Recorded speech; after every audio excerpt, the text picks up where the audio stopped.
Assalamualaikum warahmatullahi wabarakatuh.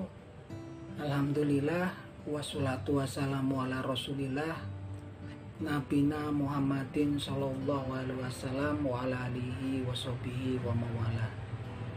Rabbi shrah li sadri wa yassir li amri wahlul 'uqdatam min lisani yafqahu qawli. Amma ba'du. Oke, mat pagi para sedulur YouTube, ketemu lagi dengan saya Agung Wijanarko.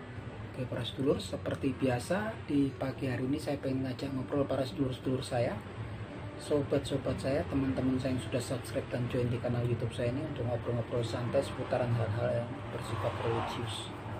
Kita akan ngobrol-ngobrol santai seputaran hal-hal yang lagi hangat dibicarakan di media sosial di negeri kita ini. Jadi teman-teman, beberapa minggu belakangan ini ya, mungkin teman-teman sekalian di rumah juga ketika buka beranda YouTube-nya gitu kan, teman-teman melihat adanya video-video yang lagi viral yang berkaitan dengan hal-hal yang bersifat religius, di mana ada seseorang yang memang terkenal dengan nama pesulap merah yang di sini kemudian mengkritisi dengan sangat keras para ahli spiritual gitu kan. Yang paling santer terakhir adalah praktisi spiritual yang dalam konten-kontennya menampilkan tampilan-tampilan mediumisasi yang dikatakan mediumisasi. Mediumisasi itu adalah seperti memasukkan makhluk gaib ke dalam tubuh mediator gitu kan. Mediator ini orang-orang tertentu sepertinya yang sudah dikondisikan untuk dimasukkan makhluk gaib, yang nanti juga makhluk gaibnya akan diajak berkomunikasi ya sama orang yang melakukan mediumisasi tersebut gitu kan, diajak berinteraksi gitu kan. Nah ini kemudian juga mendapat kritik ataupun yang sangat keras dari pesulap merah atau Marcel Radival ya. Si pesulap merah ini menyatakan bahwa hal-hal tersebut merupakan settingan, satu settingan. Kedua, hal-hal tersebut juga ya nggak benar lah, karena itu mungkin orang-orangnya pikirannya terkena halusinasi. Juga dikatakan bahwasanya itu pembodohan publik gitu kan. Saya sendiri nggak mengomentari hal tersebut ya. Terlepas saya setuju nggak setuju dengan hal tersebut gitu kan, ada sisi-sisi juga yang memang saya setuju, ada yang nggak setuju gitu kan. Kalau kemudian kondisi seperti seorang yang makhluk gaib dimasukkan ke seorang mediator tuh, saya sendiri secara dasarnya juga kurang setuju gitu kan, karena memang sejarahnya juga di referensi kita di Al-Quranul Karim ataupun hadis yang dimasukkan ke dalam tubuh manusia itu pun saya belum menemukannya gitu kan. Tapi kalau kemudian dalam kondisi-kondisi tertentu yang nggak diinginkan, kemudian ada makhluk gaib yang kemudian menimbulkan manusia itu trans, manusia itu kemudian ekosistem ya, seperti kesurupan gitu. Saya nemui berapa kali ya, karena memang kebetulan dulu saya sempat menjadi praktisi pengobatan alternatif, tapi khusus untuk pemulihan pasien-pasien stroke sama saraf kejepit di Jawa Barat.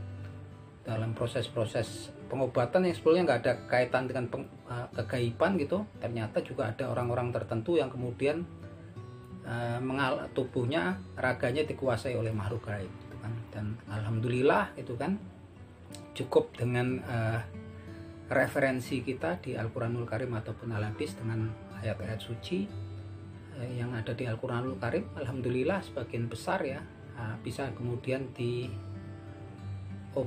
ya di sini. Yang menyembuhkan tetap Allah Subhanahu wa taala.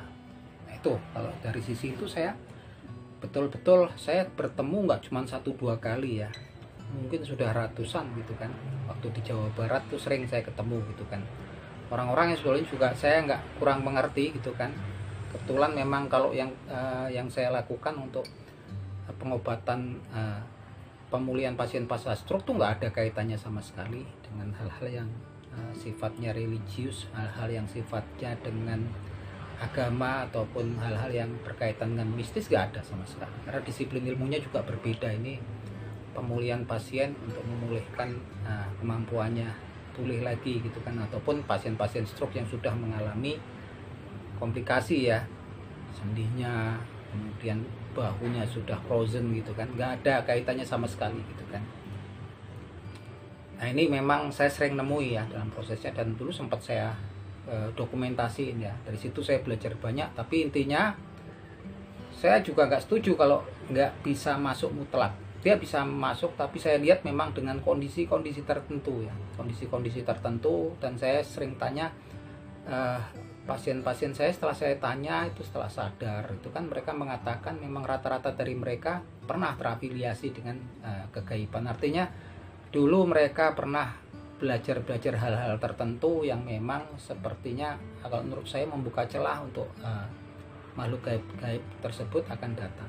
Begitupun juga kadang-kadang untuk wanita itu biasanya kalau saya rasakan, kebetulan saya punya sedikit kemampuan ya di bidang, tapi nggak ada kaitannya sama mistis ya, listrik gitu kan, yang bisa saya masuk lewat badan. Saya bisa merasakan orang-orang yang ketika megang tuh kan, saya kalau pakai arus listrik saya tahu ya seberapa besar bobot ion negatif yang ada di tubuh orang tertentu. Dan kebetulan untuk wanita itu ion negatifnya rata-rata lemah, yang mudah terserang kemudian makhluk gaib seperti itu.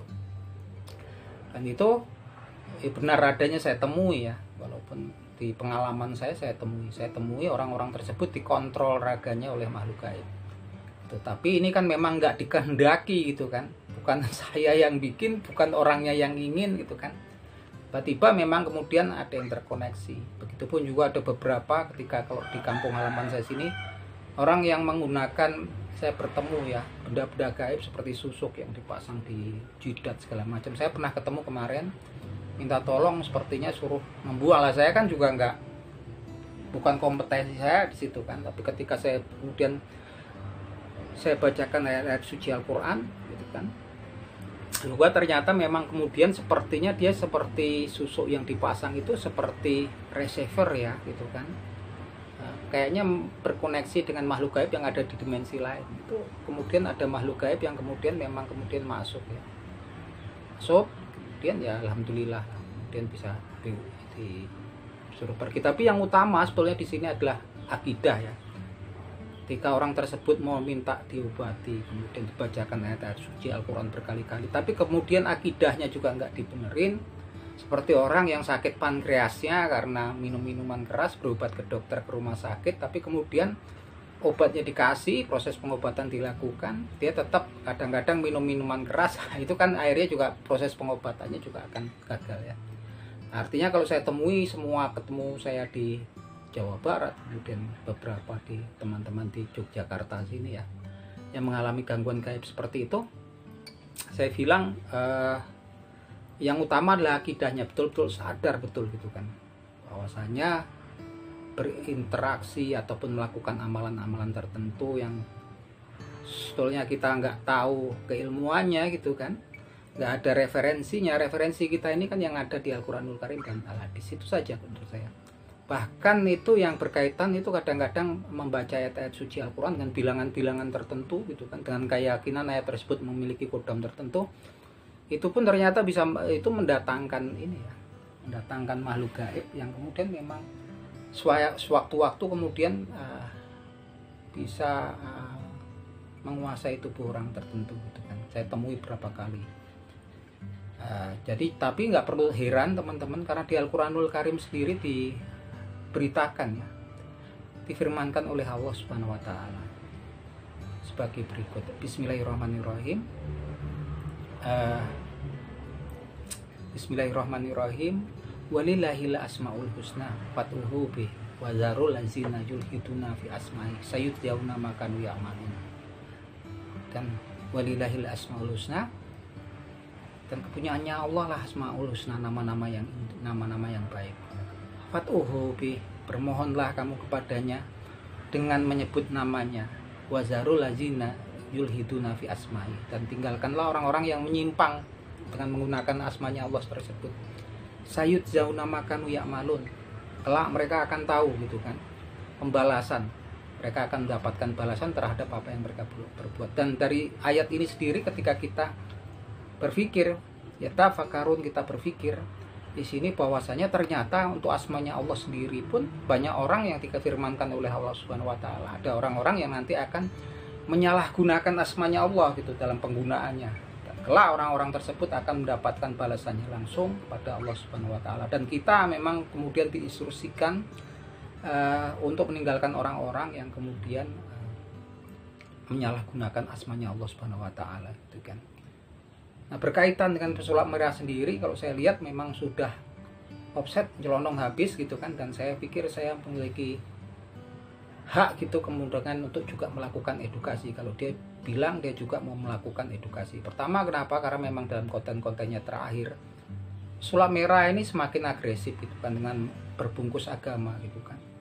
Bayangkan dia mengatakan ingin edukasi untuk orang-orang yang seiman, setakwa gitu kan, tapi dalam edukasinya dia menggunakan konten-konten yang berisi kemudian kalimat-kalimat sarkasme, hinaan segala macam gitu kan. Bayangkan dia mengatakan bahwasanya ahli-ahli spiritual tersebut gitu kan, itu kalau nggak bertobat mereka akan masuk ke dalam keraknya api neraka. Ini keilmuannya dari mana gitu kan. Walaupun saya bukan membela ataupun pendapat ataupun konten yang dibikin para ahli spiritual tersebut gitu, tapi ini suatu yang sudah offset, karena masalah surga neraka itu adalah urusannya Allah Subhanahu wa taala. Dan kita nggak akan pernah tahu akhir hidup daripada seseorang gitu kan. Kalau menasihati boleh gitu kan, tapi kalau kemudian menghakimi ini nggak ngerti gitu kan. Karena saya tahu ayatnya itu ayat suci di Al-Qur'an ya gitu kan, dikatakan innal munafiqina fi darkil asfali minan nar. Orang munafik itu tempatnya nanti di kerak api neraka, dan kita tidak berhak, tidak pantas kemudian mengasosiasikan orang-orang tertentu yang itu seagama dengan kita, walaupun kemudian mungkin dianggap salah gitu kan, bengkok gitu kan, tapi nggak pas untuk mengasosiasikan orang-orang tersebut sebagai orang munafik. Dan ini tuduhan yang sangat berat, karena bisa berbalik kepada orang yang mengeklaim menuduh orang-orang tersebut gitu kan. Ini sudah lepas dari ranah-ranah pembuktian edukasi itu kan. Begitu juga ketika kemarin konten-kontennya mengatakan bahwasanya para netizen yang nonton channel-channel tertentu ahli-ahli spiritual itu adalah netizen yang dungu, bodoh, netizen yang kuotanya cekak, kemudian netizen yang IQ-nya depro. Ini apa lagi gitu kan? Apa hubungannya kuota cekak kemudian IQ depro segala macam dikaitkan dengan nonton channel-channel tertentu gitu kan? Yang saya pikir saya juga nggak tahu kita kan kemampuan apa intelijensinya pesulap merah sendiri gitu kan. Karena memang ini sudah dia bawa-bawa edukasi berdasarkan berbungkus agama versinya kan, tapi memang bertentangan. Di hadis sendiri dikatakan al-kibru, di hadisnya hadis diriwayatkan oleh Imam Muslim yang punya sebagai berikut, disebutkan oleh Nabi Muhammad SAW sebagai berikut. Bismillahirrahmanirrahim. Al-kibru batorul haq, al-kibru batorul haq wa khamtun nas. Kesombongan itu adalah kemudian menolak kebenaran, wa khamtun nas, dan menghina, meremehkan manusia. Ini sudah jelas-jelas ya bertentangan dengan memang referensi kita. Ini hadis dari Nabi Muhammad SAW sudah sangat jelas. Kesombongan itu adalah menolak kebenaran, kemudian meremehkan manusia. Ini meremehkan ini menghina manusia kan. Kemudian kuotanya cekak kan, artinya bilang nggak punya duit untuk beli kuota, dan kemudian dikatakan IQ-nya depro. Ini kan sudah sangat kasar sekali gitu kan, meremehkan manusia gitu kan. Bahkan dikatakan di hadis yang lain, Nabi Muhammad SAW menyatakan al-muslimu man salimal muslimuna fi lisanihi wa yadihi. Orang Islam, orang muslim itu adalah orang-orang muslim yang lain yang selamat dari lisan dan tangannya. Ini udah jelas sekali ya. Ini dari hadis. Dari Al-Qur'anul Karim sudah jelas disebutkan kan. Di surat Al-Hujurat ayat 11 kan. Ya ayyuhalladzina bismillahirrahmanirrahim. Ya ayyuhalladzina amanu. Ya ayyuhalladzina amanu. Saya ulangi lagi, sorry. Bismillahirrahmanirrahim. Ya ayyuhalladzina amanu la yaskor. qaumu min qaumin asa yakunu khairum minhum wala nisa'u min nisa'i asa yakunu lahu khairum minhun, yang artinya sebagai berikut, ya wahai orang-orang yang beriman, redaksinya khusus nih untuk orang-orang yang beriman, wala yaskhor, jangan kalian kemudian mentertawakan ya, jangan kalian kemudian mengolok-olok gitu kan, qaumu min qaumin, sekelompok ataupun segerombolan gitu kan, laki-laki terhadap laki-laki yang lain, asa yakunu khairum minhum. Jadi bisa jadi orang-orang yang laki-laki yang diolok-olok itu lebih baik daripada yang mengolok-olok. Begitu juga kepada segerombolan wanita, jangan mengolok-olok segerombolan wanita yang lain gitu kan. Bisa jadi segerombolan wanita yang diolok-olok itu lebih baik daripada yang mengolok-olok. Ini sudah sangat jelas sekali, ini memang larangan kita untuk meremehkan, menghina wanita orang-orang muslim ya. Yang jelas kan kalau terlihat juga pesulap merah ini dari postingannya aja tampak ya, keluar nggak pakai wig, alasannya ini biar para dukun-dukun tahu gitu kan, biar kalau mau nyantet saya katanya mudah. Ini kan sebetulnya kalimat-kalimat yang provokatif, tapi kalau kemudian teman-teman berpikir sehat gitu kan, ini memang tampak pesulap merah ini sendiri pun kalau saya boleh mau kasih edukasi, memang beberapa setahun belakangan ini kita lihat kontennya memang yang nonton menurun drastis. Dari dulu ketika datangi Gus Samsudin sampai jutaan gitu kan, tentunya AdSense-nya berlimpah. Saat ini mulai dari akhir tahun 2023 ya menuju 2024 penontonnya cuma di kisaran 40-50 ribu sampai 100 ribu. Kalau untuk YouTuber biasa tentunya itu udah luar biasa, tapi untuk YouTuber sekelas sulap merah tentunya juga yang punya tim, pastinya AdSense-nya cuannya juga turun drastis. Dan saya pikir memang kalau mereka punya tim seperti itu, dia sepertinya pengen melakukan terobosan-terobosan gitu kan, untuk meningkatkan traffic di channelnya, di konten-kontennya. Tapi saya pikir pesulap merah, saran saya gitu kan, percuma aja kayak gitu kan. Intinya mencari lawan gitu kan, dan kemudian pasti jangka panjangnya nggak bagus untuk perkembangan channelnya. Karena apa? Memang kondisinya sekarang lagi resesi global gitu kan. Sekelas youtuber besar kelas dunia pun sekarang juga banyak yang timnya bubar kemudian jalan sendiri gitu kan. Karena penghasilan AdSense juga menurun. Itu kalau saran saya sih ya go internasional aja pesulap merah. Nggak perlu yang seperti itu, yang tindakan-tindakan provokatif, kontroversial seperti itu. Ini saran saya sebagai seorang pesulap, sebagai seorang sama-sama muslim gitu kan, untuk pesulap merah. Karena pesulap merah ini kan saya yang memiliki kepintaran, kecerdasan, memiliki talenta yang luar biasa. Mungkin kalau gue rasional gitu kan, dengan mengajak kerjasama ahli bahasa segala macam, pastinya juga insya Allah gitu kan akan mendapatkan kepopuleran, akan berkembang pesat channelnya. Karena kita lihat di Indonesia juga ada Josephine Alexandra, kemudian ada Kang Ali Bata, itu kan secara sengaja go internasional udah itu kan, kemudian bisa diajak collab gitu kan, sudah jelas itu kalau diajak collab bagus. Karena memang kalau musik kan memang kesulitannya kan di hak cipta ya teman-teman, pastinya akan kesulitan gitu kan kalau bukan lagu-lagunya sendiri, sekalipun itu freestyle gitu kan. Nah itu aja teman-teman, ini pesan saya yang khusus untuk si pesulap merah ya, itu Kang Marcel Radival itu kan.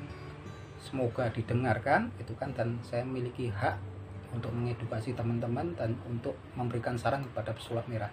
Oke teman-teman, gitu aja. Akhir kata, wassalamualaikum warahmatullahi wabarakatuh. Matur nuwun.